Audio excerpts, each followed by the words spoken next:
بسم الله الرحمن الرحيم الحمد لله رب العالمين والصلاة والسلام على نبينا محمد وعلى آله وصحبه وسلم أما بعد.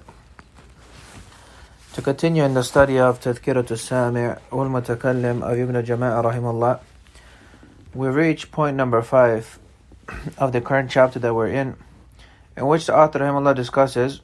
He says that as last week he discussed that from the points he mentioned was that a person should listen to and go through and read the different books of hadith to be accustomed to those books and to know what's in them. And they should pay concern to understanding them.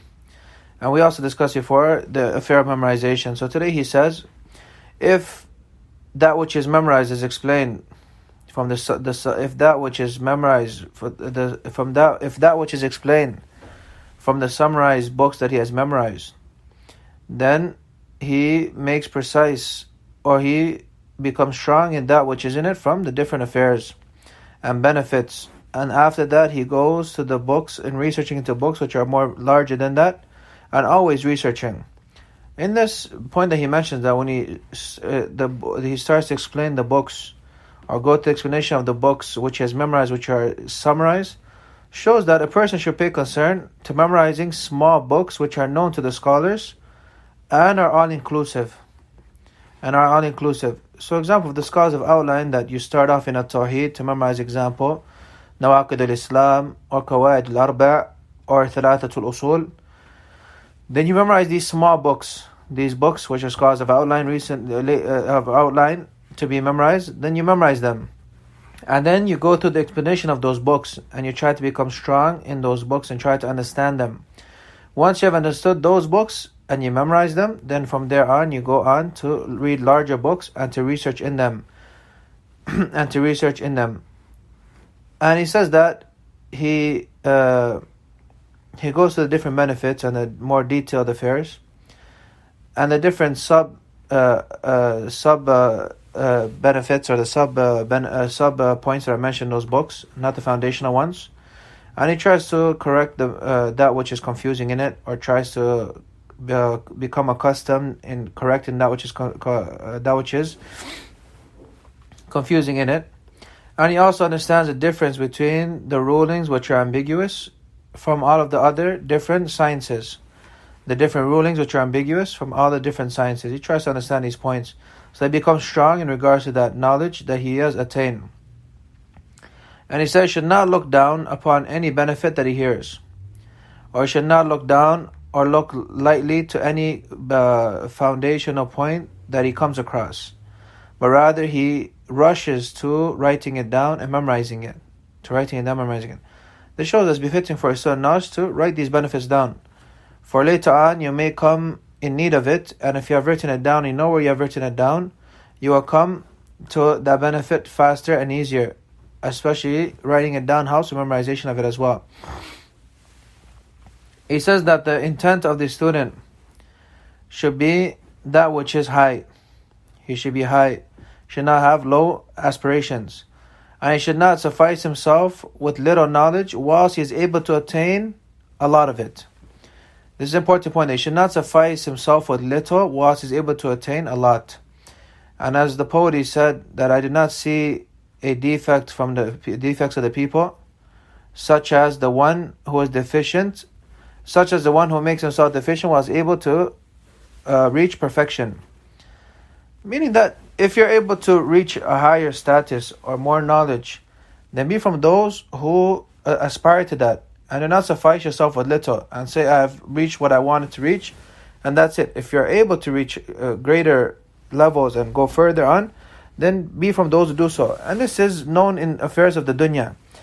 So what about affairs of the deen, as the author will explain now? He said he should not suffice himself from the inheritance of the prophets alayhimus salatu wasalam with little, whilst he is able to attain a lot of it. You find that the people in regards to dunya, when they want to attain something, they constantly strive and they're not sufficed with little. The people who want wealth, they do not suffice themselves with little wealth.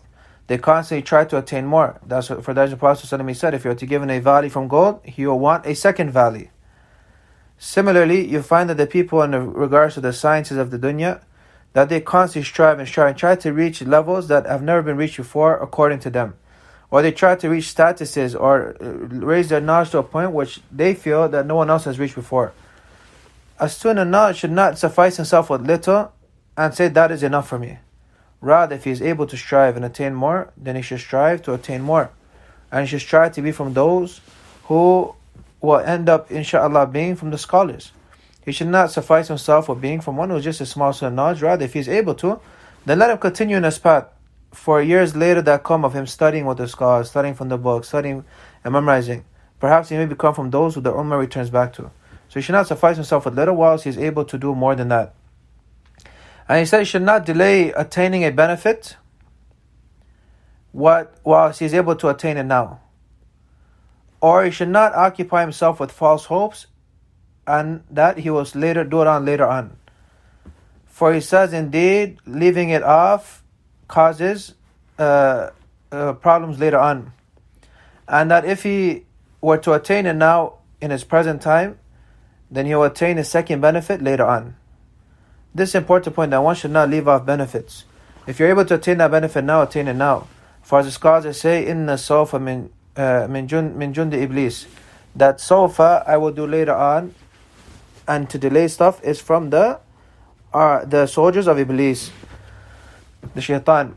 Similarly, another benefit he mentioned is that if you were to attain this benefit now, then later on you attain a different benefit. But if you delay this one, you're only going to attain one benefit later on, if you do attain it later on, and not leave it off as well later on.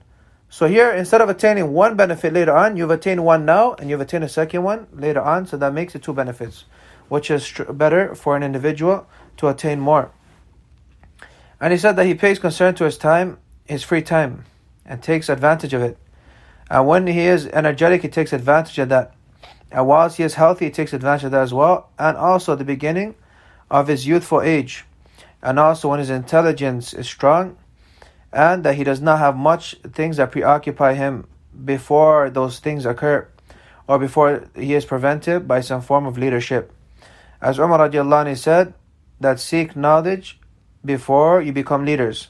And Imam al-Shafi'i rahimahullah said, seek knowledge before you attain leadership.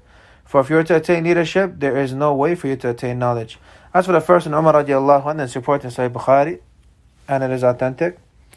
And it's important that one tries to attain knowledge before affairs occur in his life that prevent him from attaining knowledge.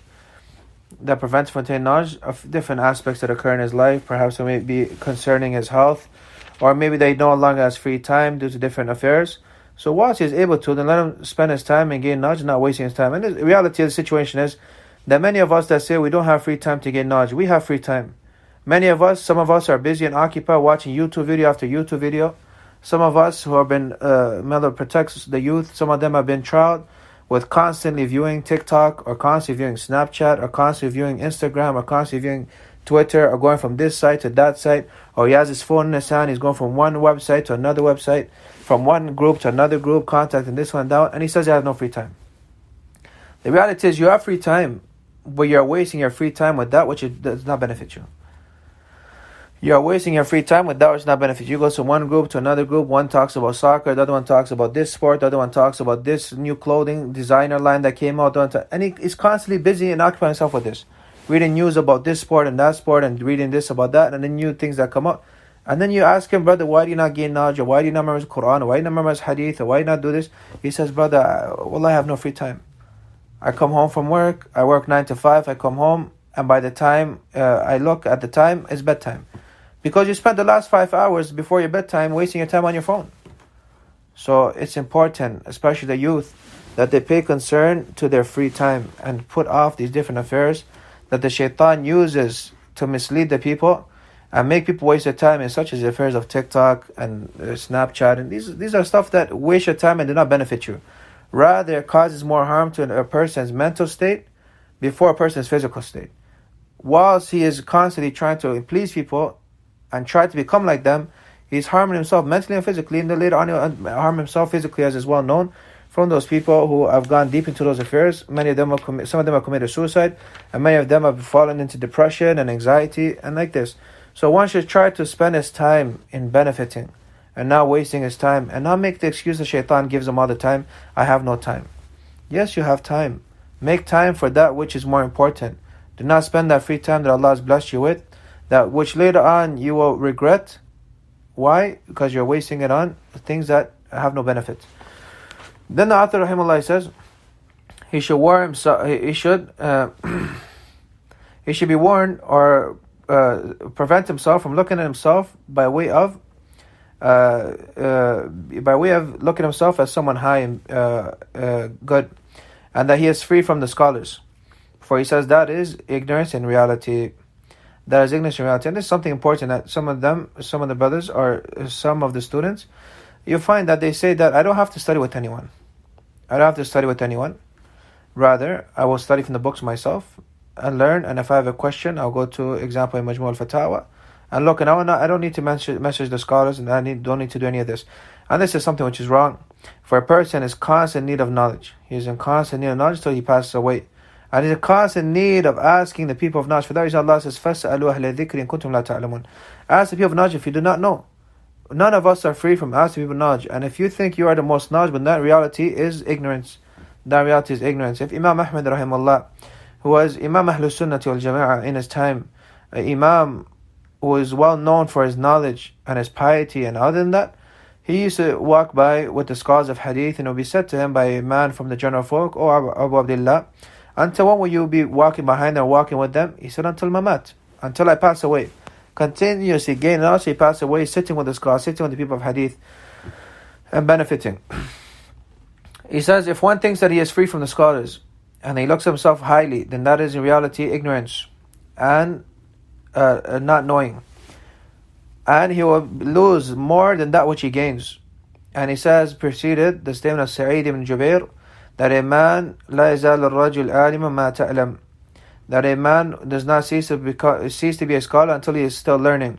If he leaves off learning and he thinks that he is free from learning, then that's the highest form or the most evil form of ignorance. This narration is weak, extremely weak, but the meaning is correct. Then he says, if he is able to, he's becoming deserving later on, where he's become strong in his knowledge and his nobility has become apparent to the people, and he has come across most of the books in a specific field, or that which is famous from that field, in researching it and reviewing it and coming across it, then he can occupy himself with writing and looking at the different madhahib, the different school of thoughts of the scholars, whilst treading in that the path of justice, in that which occurs from amongst them of differing, as preceded in regards to the scholars, the manners of the scholars. So here the author, what he mentioned here was 4 points in these last couple points. One of them is that first, memorizing the different texts. Memorizing different texts. Then after that, going through the explanation of it and understanding it. And then thirdly, researching in the different affairs which may be confusing to a person. Researching and going through different books and going through bigger books and researching and going point to point and understanding benefits. And then the fourth point is that once he's able to comprehend these points, the previous ones, he becomes strong in them, then it gives him the suitability to author in regards to that subject. Then he says, point number 6, that he sticks to the sittings of his teacher whilst he is teaching, or whilst they are reading upon him or reading to him, but rather all of the sittings of his teacher if he is able to do so. For none of the sittings of the teacher not increase him except in good, or attaining some benefit, or some manners, or some virtue. As Ali radiallahu anhu said in a narration which has preceded, that none of you become none become full from the sitting with his teacher much, or accompanying him much, except that his teacher is like a palm tree. Whenever something falls from it, you're waiting for it. You're waiting for something to fall from it at all times. Meaning here, what he's intending here is that you're waiting from the benefits to come from your teacher at all times. But this narration of Ali radiallahu anh, his narration has in it some cuts. Inqita', the chain is cut. Then he says that he strives in serving him and rushing towards that, for that will make him attain honor and respect.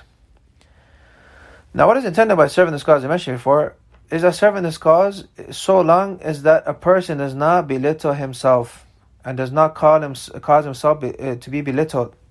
Rather, it goes back to the urf, or the ada, the custom of the people and what is serving. Example, if it is known that a person from serving is serving a teacher tea, example, you bring to him tea or you bring to him food or you get his shoes ready from it like this, no problem. But it does not mean you belittle yourself. And what is intended here is you find some of them, especially the Sufis, and other than them, when they serve their teachers, they go to extremes. And there is one man that is known from a sect called the Brelevia, the Brelevis. I seen him. We seen him once in a masjid, and he had an individual serving him. And you look at the individual that's serving him, it looks like he hasn't slept for days. His eyes are dark. Let alone that, his serving him led him to missing Salatul Jum'ah, whereas he is too occupied in serving this individual. And you find the individual is praying Jum'ah, and this man is still trying to correct his clothes and correct his pillow that he has his feet on, and other than this, extreme. This is extremism, and this is not from khidmah. This is not from serving the scholars. Rather, this is from belittling yourself and being fooled by the shaitan. The way that you miss Salatul Jum'ah in serving this individual in that which he has no need of being served in. And then later on, after he would eat, they would wipe his clothes and seek him barakah. This is something that these individuals know it. As Ahlul Sunnah, we serve the scholars, we respect them, we honor them. We try to help them in that which we are able of doing. But it goes back to the custom of the people. If the custom of the people it calls to that, then we do it. But if it calls to that specific act is a form of belittlement in our customs, and our way of life, then a person stays away from it. And the scholars will be the first and foremost of individuals to tell you not to do the act. The true scholars will be the first one to tell you that act is form of belittlement. Do not do that. That is not khidmah. That is not serving me. Or that is not respecting and honoring. Rather, they'll be the first and foremost to tell you, unlike the individuals of the people of innovation, they'll be the first and foremost to tell you to do something in which there's belittlement for you, and to make it seem as if you're honoring them.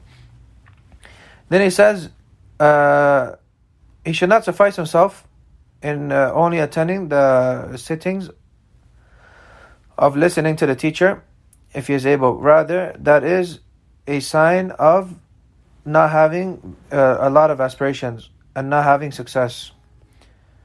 But rather, he says, you should be concerned with all of the different lessons which are explained. That which is ala ta'liq, that which is being summarized, explanations on it, points, or that which is relayed, books to books, or that which is sittings for precision and other than that, if his mind is able to attain, to carry that. And he says he also accompanies his friends or his companions as if every lesson is for him. What he intends here is that you sit with your companions and you attend the different lessons and you try to become strong in different lessons that your teacher, as you guys have come across with your teacher, and that you pick a sin to the most important of them. Then he says it's befitting that you review with the people who sit in the sittings of the teacher that which has occurred from the benefits and the different points of foundation, and other than that. And that you repeat this teacher's speech, that which is between you guys, that which is between the students. That between the students, you repeat it. For indeed, in revision, there is a great benefit. There's a great benefit. He says, befitting that in revision, that you do that once you first stand up from the sitting, before their minds become occupied with other things.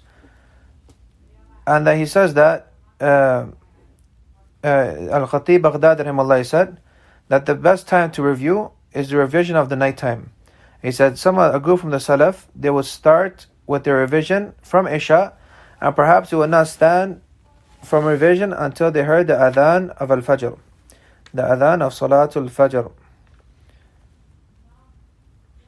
And he says that the Shaykh Abu Amal al-Hajuri mentioned narration here, that it becomes in Su'alat Abi Ubaid al-Ajurri to Abi Dawood, that he met Al-Waqi' and Abdurrahman in Masjid al-Haram after Isha, and they were revising there until they heard the adhan of Al-Fajr. So this occurred from a group of the Salaf that they did this. Then he says that if he does not find a student to revise with, he revises by himself. Now it's important that at times you have a companion in studying. So if you missed a benefit, that companion makes you aware of that benefit. So it's good to have a companion who is also strong in regards to wanting to seek knowledge and not weak. That you to help each other with revision and memorization and the different benefits that you have taken with your teacher. But if that's not possible, then a person does it with himself. And he repeats that which he heard and its wordings so that he can memorize it and that could stay strong in his mind. For he says, repeating the meaning upon the heart, that which you have listened to, is as repeating of the wording upon the tongue. Is the same. And he says that it is not often that a person becomes successful by only pondering, whilst he is in the presence of the teacher. And then after that he leaves it off and he stands and not returns to. What he intends by this is that it is not often that a student becomes successful who attends a lesson of his teacher and then he stands up and leaves and does not review the lesson. Rather, what is befitting is that the student attends the class and then reviews that which he took in the class so that it stays firm with him. But a person or individual attending a class and standing up after the class and not reviewing it after is as if it went into one ear and out the other. If you were to ask him a day or 2 days later, what did you benefit from the class? He does not know. He does not know. So it's important for a student when he attends a class, he tries to review and memorize the points after the lesson of the teacher. And the scholars mentioned in this point that a person should be like that of an individual who has tests coming up in these different schools. You find that individual who has a test coming up in university, let's say, or in college or whatever it may be, that he may spend the whole night in studying and reviewing the points and trying to attain the benefits so that when he goes to this test, he writes it and attains good marks. And the scholars mentioned that you are doing all of this striving to attain a good mark or a good level from another human being, which is your teacher. But when you seek knowledge, seeking nearness to Allah subhanahu wa ta'ala and reviewing this knowledge and memorizing it, you're in reality seeking levels or to be raised from the Lord of the human beings. And that is Allah subhanahu wa ta'ala. So which one is better? Obviously the second one is better when you're seeking nearness to Allah subhanahu wa ta'ala with the seeking of knowledge and revision. And know that revision is knowledge and memorization is knowledge. And seeking knowledge is knowledge. So it's important that we understand that all of these affairs that you do, you do it as seeking near to Allah subhanahu wa ta'ala by it. And do not hold it to be something which is heavy upon you. Rather you do it seeking near to Allah subhanahu wa ta'ala. So Allah may raise you in this dunya and the hereafter. We'll stop with this inshallah, continue next week. Subhanakallahumma wa bihamdika ashhadu an la ilaha illa anta astaghfiruka wa atubu ilayk.